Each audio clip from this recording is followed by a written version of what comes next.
कैसे? यहाँ पर कुछ हुआ क्या?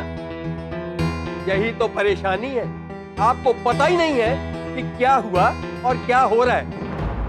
बेटी से अय्याशी करवानी है तो घर में करवाइए ना, सड़कों पर खुलेआम क्यों छोड़ रखा है आपने?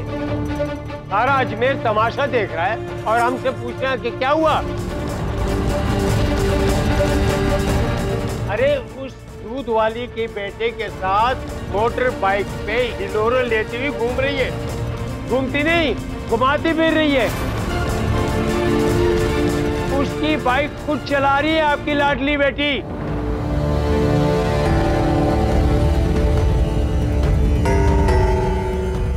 ऐसा हो ही नहीं सकता है। विविधा को तो मोटरसाइकिल चलानी आती ही नहीं है। आप लोगों को गलतफहमी हुई होगी। आंखों देखी गलतफहमी नहीं होती है कैलाश जी। हमारी बेटी को के आता है के नहीं, वो हमारे को नहीं पता, मगर वो सीख के रही है। ये वो 2 टके का दूध वाला बताएगा। देखिए भाई साहब, जरा तमीज और सलीके से बात कीजिए। अरे थारे से बात कर कौन रहा है? ये तो थारे ही संस्कार हैं जिन्हें पूरे अजमेर में थारा बेटा फोड़ता फिर रहा है। मगर वो भी क्या करे, बिना बाप के माँ को सिंदूर लगाए हुए घूमता देखता है तो सोच कैसी होगी। तालाब को गंदा करने वाली मछली का जो मुहावरा बना है वो है आप, माँ और बेटा। जरा यही बात मेरे बेटे के सामने कहने की हिम्मत दिखाई।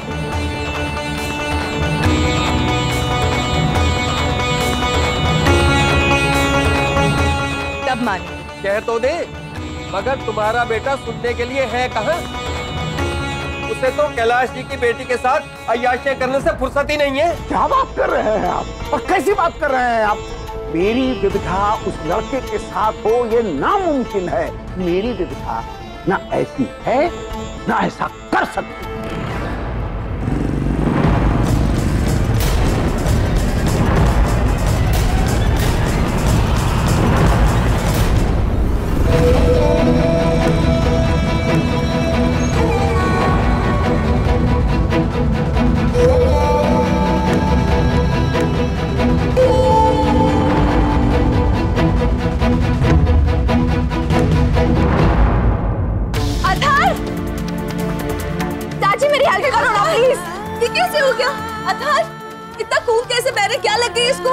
मैं बताती हूँ आपको। बैठ जाओ बेटा, भगवान कोई चाचा को बुलाओ। चाचा नहीं चाची, वो डॉक्टर को लेकर आ रहे हैं। इतनी कैसे लगी इसे? क्या हो गया बेटा?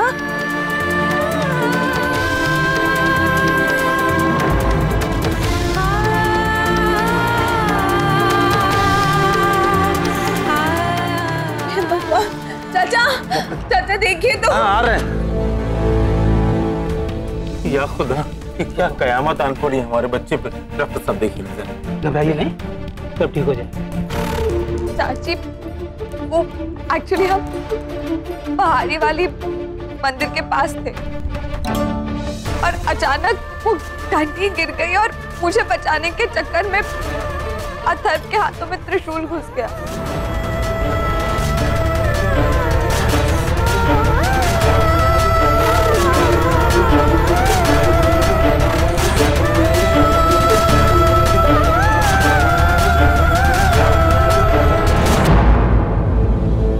देख लिया कैलाश जी, अब तो आप हमें ये नहीं कहेंगे ना कि हमें गलतफहमी हुई है। आपकी बेटी मोटरसाइकिल चलाकर आ रही है और पूरे अजमेर शहर को इश्क का सर्कस दिखा के आई है।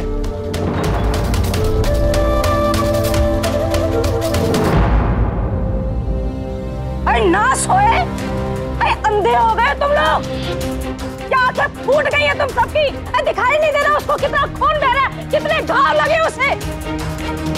लेकिन नहीं, तुम लोगों को तो बस मोटरसाइकिल पर बैठी हुई लड़की दिखाई देती है। और नहीं तो जो है जो चले आए पंचायत उठा के। निकलो यहाँ से सबके सब। चाचा, मुझे बाइक चलाना नहीं आता था और अथर्व को इतनी चोट लगी थी, इसीलिए मुझे मजबूरी में बाइक चलानी पड़ी। देखिए, घबराने की कोई बात नहीं है, ये अब ठीक है।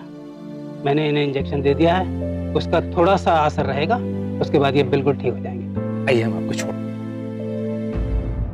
लीजिए, देख लीजिए कैसी तरफदारी कर रही है उसकी। लगता है इश्क कुछ ज्यादा ही गहरा हो चुका है।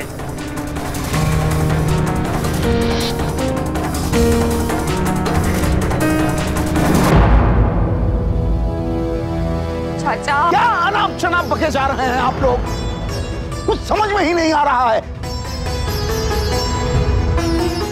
मेरी बेटी पे उंगली उठाने का हक आप लोगों को किसने दिया है? वो मेरी बेटी है, मेरी बेटी अपने हिसाब से जिंदगी जी रही है, उसमें आप लोगों को क्या समस्या है?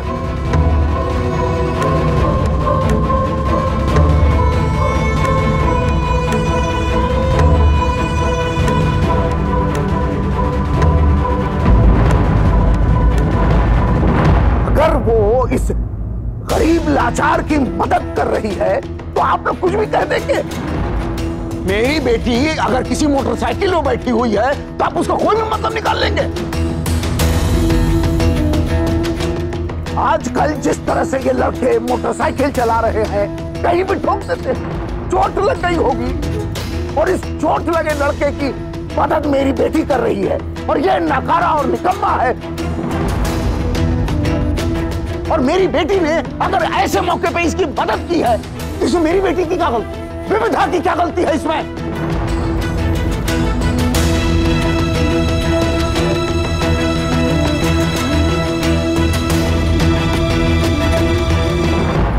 लड़के को चोट लगी सो लगी। सवाल ये है कि आपकी बेटी विविधा उस पहाड़ी पर उस लड़के के साथ क्या कर रही थी? माजरा के है।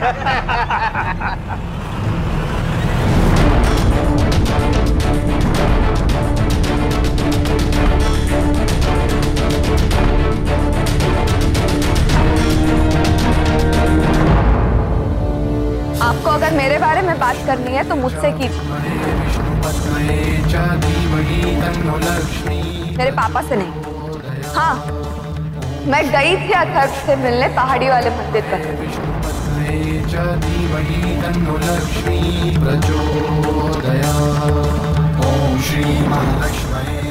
तो क्राइम कर लिया मैंने कोई गुनाह नहीं किया। मैं मिली थी अथर्व से। मैं अथर्व से प्यार करती हूँ और मैं उससे शादी करने वाली हूँ।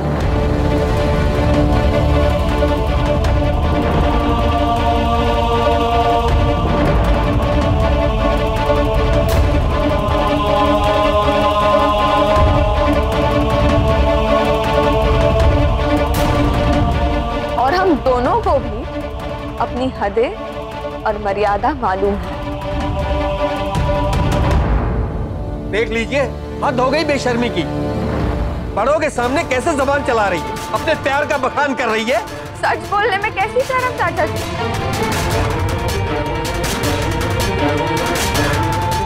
मुझे मेरे पापा से एक सीख मिली थी, जो काम करने से तुम्हारी आत्मा पर बोझ ना हो उसे सर उठाकर कर। और मैंने सर उठाकर ही प्यार किया।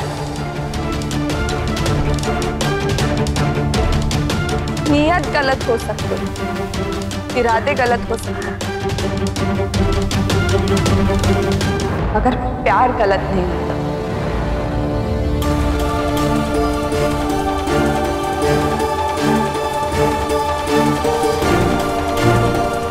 और अगर मेरा प्यार गलत नहीं तो मुझे ना डरने की जरूरत है और ना ही शर्मिंदा होने। छुप के की गई हरकत हवस होती है, प्यार नहीं। और मुझे इन दोनों का फर्क मालूम है।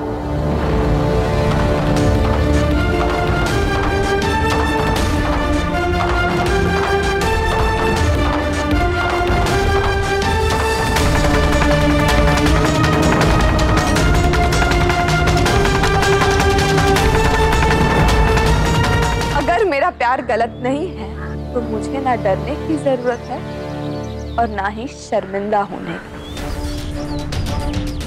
छुप के की गई हरकत हवस होती है, प्यार नहीं। और मुझे इन दोनों का फर्क मालूम है।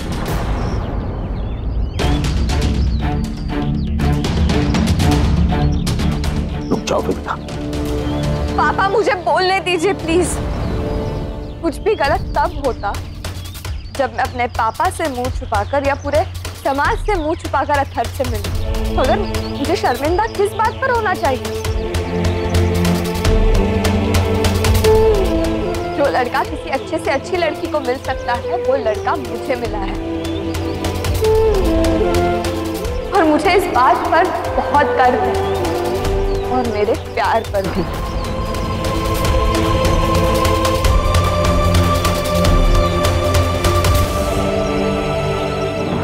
कैलाश जी, देख लीजिए अपनी बेटी का चरित्र। ज़बान सवाल की बात कैसे कर रहा है तू? अतर बैठो यहाँ पर। अतर क्या कर रहा है? मैंने तुमसे कहा कुछ बोलने को? नहीं ना, मैं बात कर रही हूँ ना। और अब मुझे किसी के सहारे की जरूरत नहीं है। चलो तुम सो जाओ। क्या कर रहा है बेटा?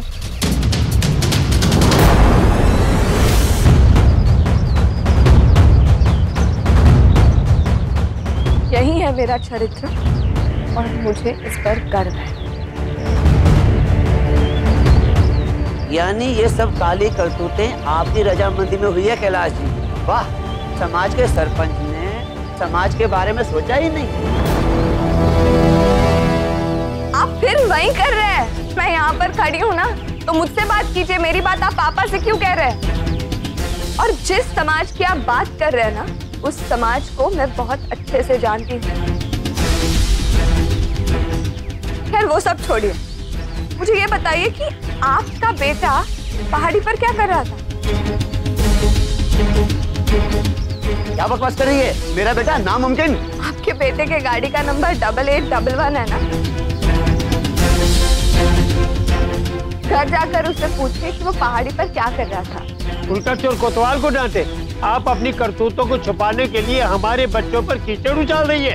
अभी तक कीचड़ में हाथ डाला कहाँ है? मैं आप सबके बच्चों को अच्छी तरह से जानती हूँ और पहचानती भी, इसीलिए किसी के नाम नहीं लेना चाहती। वरना यहाँ आके जो लोग इज्जत के ढोल बजा रहे हैं ना, उनमें से कई लोगों को अपनी इज्जत यहीं छोड़कर भागना पड़ेगा।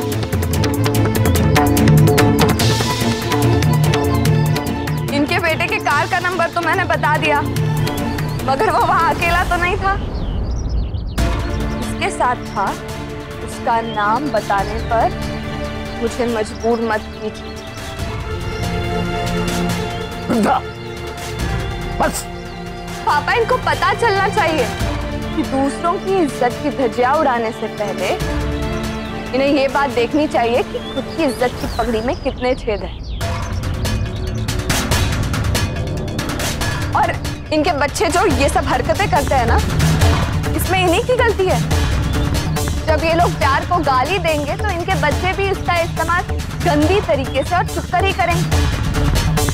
मगर मैं इनके बच्चों में से नहीं हूँ और ना ही मैं चुप बैठने वालों में से हूँ।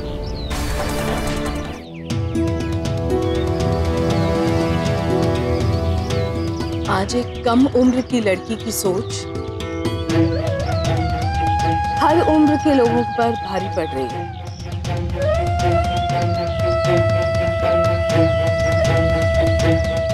सिर्फ बेबुनियाद इल्जाम है आप लोगों के पास, है ना? इसके एक भी सवाल का जवाब नहीं है। वाह, छाछ तो बोले सो बोले, छलनी भी बोले जिसमें 72 छेद। सुजाता, बिना पति के सुहागन बनने का ढोंग जो आप कर रही हैं, हमें आपसे कोई बात नहीं करनी। तमीज से बात कीजिए चाचा जी, वरना यहाँ पर भी बहुत लोग हैं जो आपकी बदतमीजी का जवाब बदतमीजी से दे सकते हैं।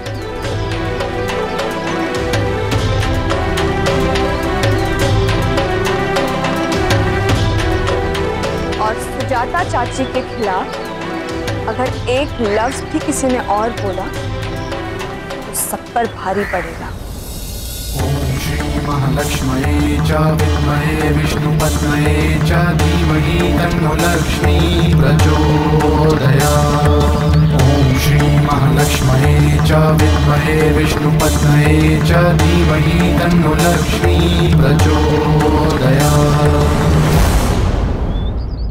वाह कैलाश जी, आपकी बेटी अपने होने वाली सास के साथ क्या रिश्ता निभा रही है। बहुत बढ़िया संस्कार दिए हैं आपने। सुजाता चाची से मेरा रिश्ता ठहरने नहीं जुटा। ये रिश्ता बहुत पुराना है, लेकिन रिश्तों के बारे में आप लोग क्या समझेंगे? आप लोग रिश्ते कहाँ जीते, आप तो समाज के नियम जीते हैं, और हमारे पास सिर्फ दिल के रिश्तों के लिए ही जगह है। वाह कैलाश जी, अपनी ही छत के नीचे अपनी बच्ची से आपने ऐसी बेइज्जती करवाई है हमारी ही नहीं, पूरे समाज की। और समाज में चुप नहीं बैठेगा। आगे क्या होगा ये भी तुम्हें जल्दी पता लग जाएगा। चलिए सुनिए पापा, आप लोग कहाँ जा रहे हैं? नादान है, बच्ची है बेचारी।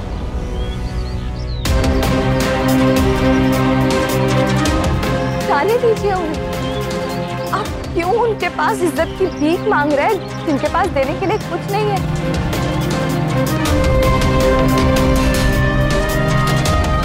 और आप उनकी बातों का बुरा मान रहे हैं जो आपकी इज्जत नहीं करते।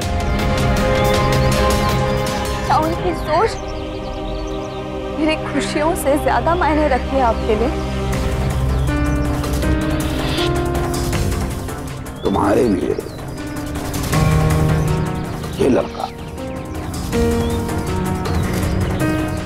तुम्हारे पाप से ज्यादा मायने रखता है।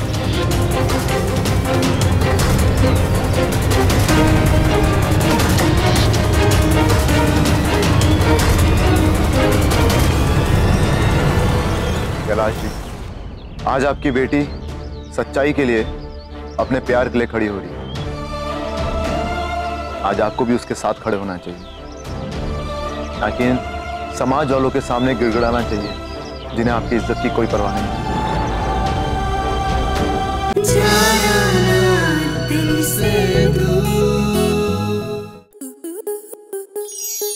स्टार प्लस के ऐसे ही और बेहतरीन लम्हे देखने के लिए सब्सक्राइब करें हमारे YouTube चैनल को।